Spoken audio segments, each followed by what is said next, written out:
jangkaan untuk kita mendapatkan vaksin pertama di Malaysia ini adalah di hujung bulan 2 ini dan juga dijangkakan hingga 6 hingga 7 8 bulan ke hadapan untuk kita mewaksinkan hampir 80% masyarakat Malaysia. Jadi perbincangan masih lagi dijalankan sehingga kini dan juga kalau kita lihat di seantero dunia sebenarnya sudah ramai masyarakat di dunia telah pun divaksinkan. Malah kalau kita lihat di Singapura juga ada yang telah alergi akibat daripada vaksin, tetapi alergi itu disebabkan oleh kadang-kadang kondisi badan individu tersebut bukan disebabkan oleh vaksin. Jadi di Malaysia ini bagaimana? Kerana vaksin kita juga ada beberapa pengeluar yang akan memberi bekalan kepada Malaysia. Tapi apapun bila adanya vaksin ini ianya memberikan sedikit harapan kepada seluruh warga di Malaysia khususnya untuk menjalankan aktiviti.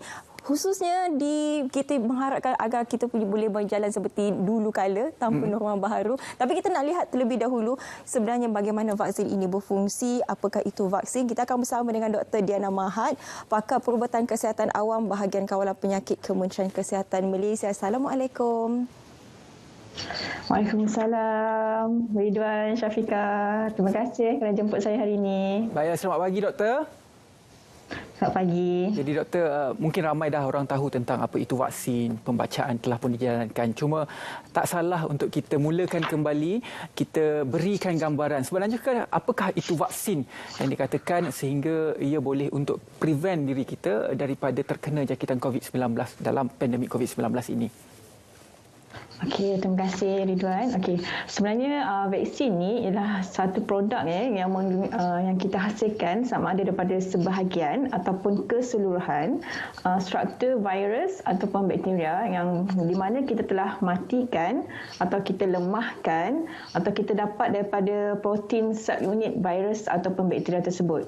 Okey, so dalam vaksin ini ada antigen dan antigen ini sebenarnya berfungsi untuk merangsang sistem daya tubuh badan kita untuk menghasilkan imuniti atau untuk menghasilkan antibodi untuk melawan jangkitan khusus kepada vaksin tersebutlah. Sebagai contoh, kalau kita ada yang vaksin sekarang ni, kita ada vaksin untuk penyakit MMR, vaksin MMR untuk penyakit measles, mumps dan rubella. So dia boleh mencegah penyakit itulah. Okey, dalam konteks vaksin COVID-19, so kita ada beberapa jenis vaksin untuk mencegah penyakit COVID-19. Baik. Doktor boleh kongsikan juga kepada kita apakah sebenarnya strategi Kementerian Kesihatan Malaysia dalam menjalankan program imunisasi COVID-19 ni? Okey, terima kasih. Okey, kalau ikut strategi kita punya strategi pemberian program imunisasi COVID-19 kebangsaan ini, kita bergantung kepada matlamat kita lah. Okey, yang objektif utama kita adalah untuk melindungi petugas barisan hadapan. Kenapa?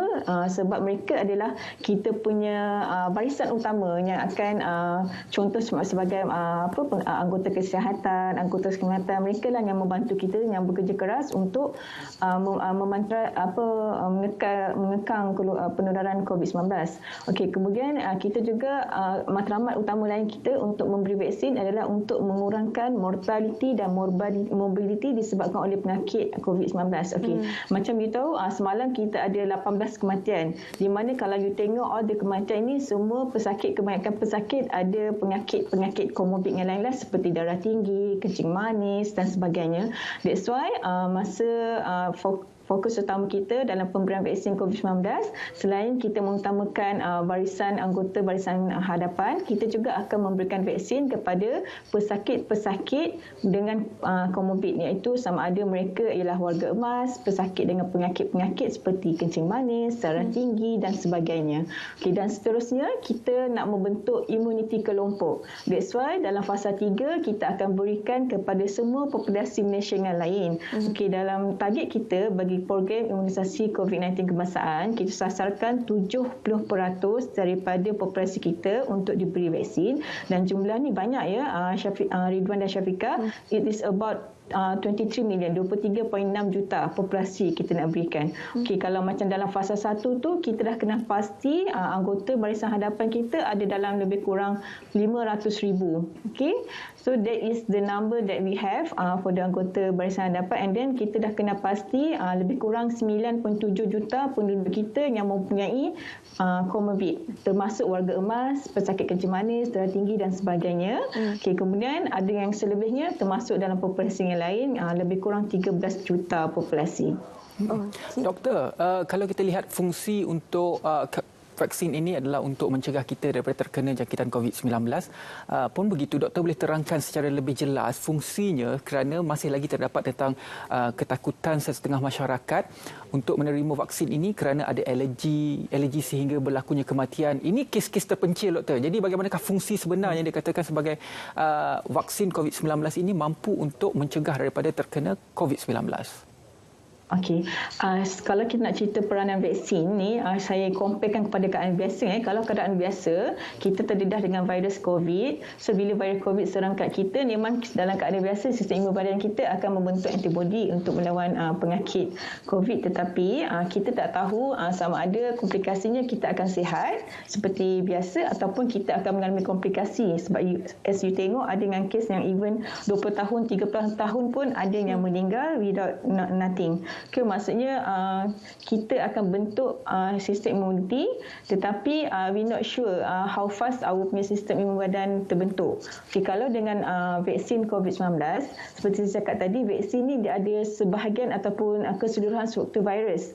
So maksudnya bila masuk dalam badan kita, selalunya kita cocokkan masuk dalam badan kita. So vaksin ini, antigen dalam vaksin tu dia akan merangsang badan kita untuk menghasilkan antibodi spesifik untuk menentang penyakit COVID-19. Okey, maksudnya bila kita dah macam vaksin ni dia ada macam ada booster dose lah. Maksudnya macam you kena ambil dos pertama, you dapat perlindungan sama ada separuh ataupun sepenuhnya, and then you kena ambil booster dose baru you dapat mencapai tahap keberkesanan 90% ke atas. So you kena ambil 2 dos. Kalau untuk contoh untuk vaksin Pfizer ni lah.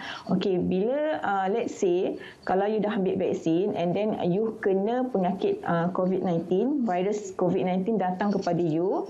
Okay, this is not like macam bila you ambil vaksin you tak akan kena. Possibility untuk you kena tu masih ada, tetapi macam saya cakap tadi, tujuan kita nak bagi vaksin ni untuk mengurangkan mortality dan morbidity. Maksudnya macam bila you dah dapat vaksin, sebenarnya badan you dah kenal. Bila you dapat that virus, badan you kenal, this is the virus that I have fight before. Maksudnya kita dah pernah lawan dalam vaksin, kita dah pernah lawan this virus. So bila kita dapat jangkitan virus tu, badan kita dengan cepat dapat melawan, dapat menghasilkan antibodi untuk bertindak balas dengan cepat untuk melawan penyakit virus COVID-19 tu. Dengan kata lain, kalau you gunakan vaksin, you tak perlu kena penyakit tu dulu. Macam tadi yang penyakit biasa kan you kena sakit dulu, bila you sembuh baru dapat antibodi. Tapi kalau you ambil vaksin, you dah boleh bentuk that antibody, and bila virus COVID datang, you can terus menghasilkan antibody. That is the difference when you are using vaksin. Faham. Jadi itu sebenarnya kepentingan untuk mengambil vaksin ni. Tapi bagaimana pula doktor dengan golongan ataupun segelintir masyarakat yang anti vaksin? Ada yang takut kerana katakan status halalnya masih diragui, stigma masyarakat sebab seperti mana diorang katakan tadi, mungkin ada yang mengalami alahan, ada mengalami kematian. Bagaimana KKM sebenarnya nak menarik perhatian mereka ni untuk mengambil vaksin? Okey, seperti saya cakap, sebenarnya kalau vaksin ni untuk COVID-19 memang kita berikan secara sukarela. Tak wajib maksudnya kalau kita memang menggalakkan, kalau untuk anti vaksin ni bukan kita nak fight mereka, tak adalah, tapi kita terus dengan pendekatan kita memang sebagai promotif dan advokatif lah, kita akan terus bagikan pendidikan, ilmu pengetahuan kepada kita punya populasi Malaysia untuk mereka mengambil vaksin COVID-19. So, kita ada buat juga kerjasama bersama dengan Jabatan JAKIM. Macam tahun lepas, bulan Disember 2020, JAKIM dah keluarkan muzakarah yang mengatakan hukum pengambilan vaksin ni adalah harus. Okay? So, actually dia digalakkan dalam keadaan pandemik ni lah. Okay? Itu yang saya nak cakap lah. Seterusnya kita memang secara advokatif, maksudnya kita memang teruskan program pendidikan dengan masyarakat lah. Macam contoh kita ada program berbicara, kita teruskan infografik semua, terus untuk memberikan pendidikan bahawa dengan vaksin sebenarnya kita boleh membantu kita untuk menentang penyakit COVID-19. Doktor, di peringkat KKM sekarang, bagaimana dengan plan untuk mengagihkan vaksin ini ke negeri-negeri ataupun ke tempat-tempat lain selain daripada Lembah Kelang? Okey. Sekarang ni untuk pengetahuan Ridwan dan Syafiqah, kita vaksin yang baru berdaftar dan lulus digunakan di Malaysia ialah vaksin Pfizer ataupun nama lain dia Comirnaty. Okey, vaksin ni sebenarnya untuk kita dah kena pasti dalam fasa pertama, saya cakap tadi, kita akan beri kepada anggota barisan hadapan. So semua anggota barisan hadapan termasuk kaki tangan kesihatan sama ada di agensi kerajaan ataupun agensi fasiliti swasta dan agensi keselamatan seperti tentera, polis, rela, JKM semua akan dapat vaksin ini seluruh negara dan kita akan kita akan agihkan vaksin kepada pusat-pusat simpanan vaksin. Pusat-pusat simpanan vaksin di Malaysia ni kita ada lebih kurang 54 pusat di mana pusat tersebut mempunyai ultra low temperature freezer ataupun ULTF yang digunakan untuk menyimpan vaksin Pfizer sebab seperti kita tahu vaksin Pfizer ni perlukan simpanan negatif 60 hingga 90 darjah Celsius.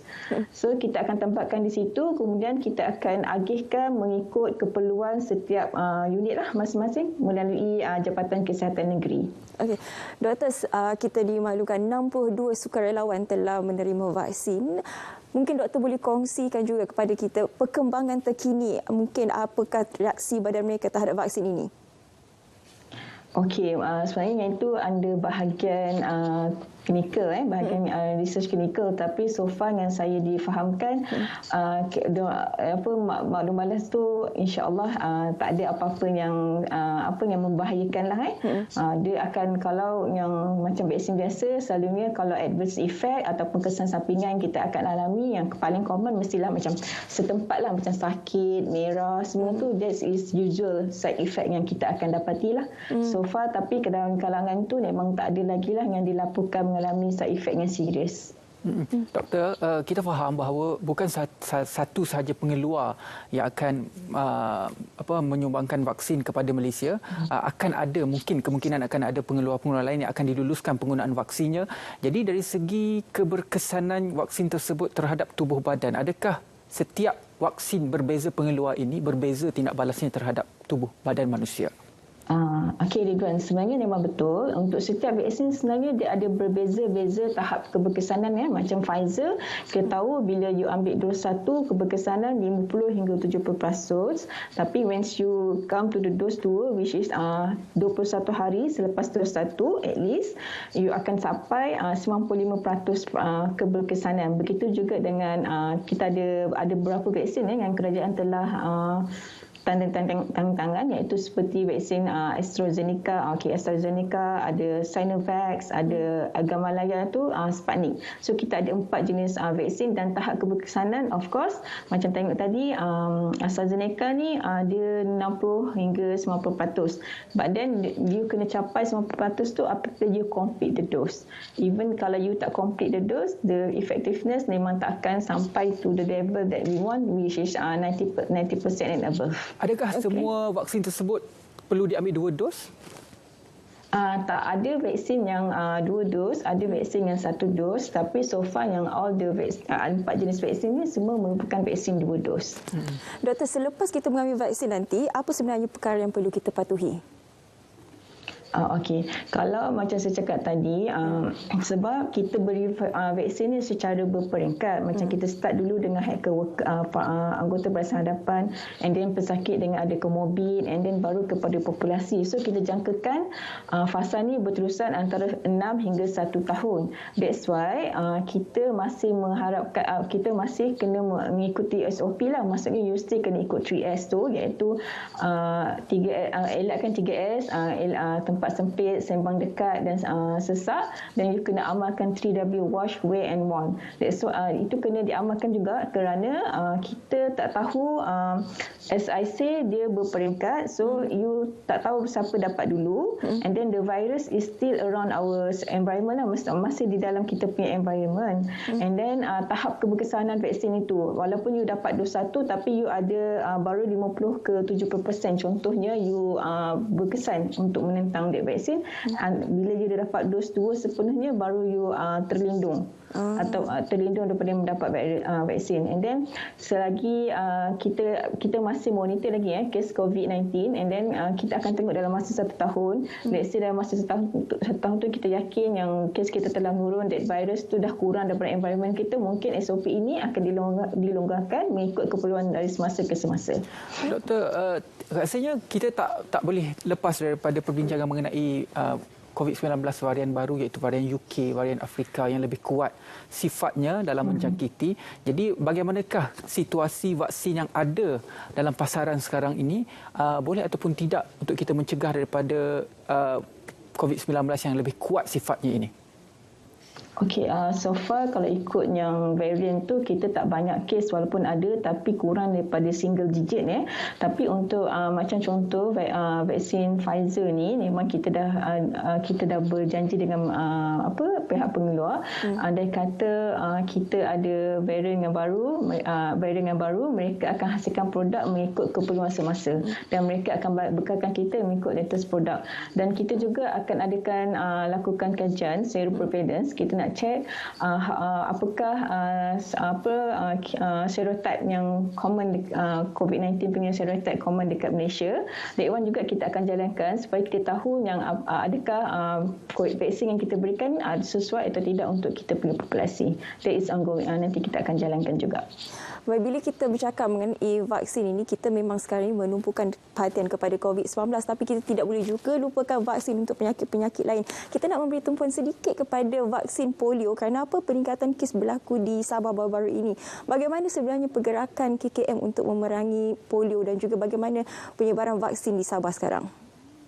Okey, alhamdulillah kalau untuk polio kita sebenarnya kalau polio tahun lepas memang Disember 2019 kita ada 1 kes polio dan sehingga hari ini kita ada 4 kes polio yang telah disahkan dan kita KKM telah melakukan pemberian program imunisasi polio di negeri Sabah dan program itu telah berjalan lebih kurang dia sebenarnya kita jangkakan dalam masa yang pendek, tetapi sebab PKP banyak terganggu. Tapi alhamdulillah program tersebut telah tamat dan sekarang kita dalam proses penilaian oleh WHO dan pihak-pihak antarabangsa untuk memastikan kita telah bebas polio. Doktor, terima kasih banyak-banyak di atas pencerahan. Mungkin di akhirnya ini doktor ada harapan dan juga mungkin apa yang doktor akan lihat 10 tahun di masa hadapan, apa yang akan berlaku di Malaysia apabila kita memulakan program vaksin COVID-19 ini. Okey, harapan saya sebenarnya vaksin ini tak membahaya.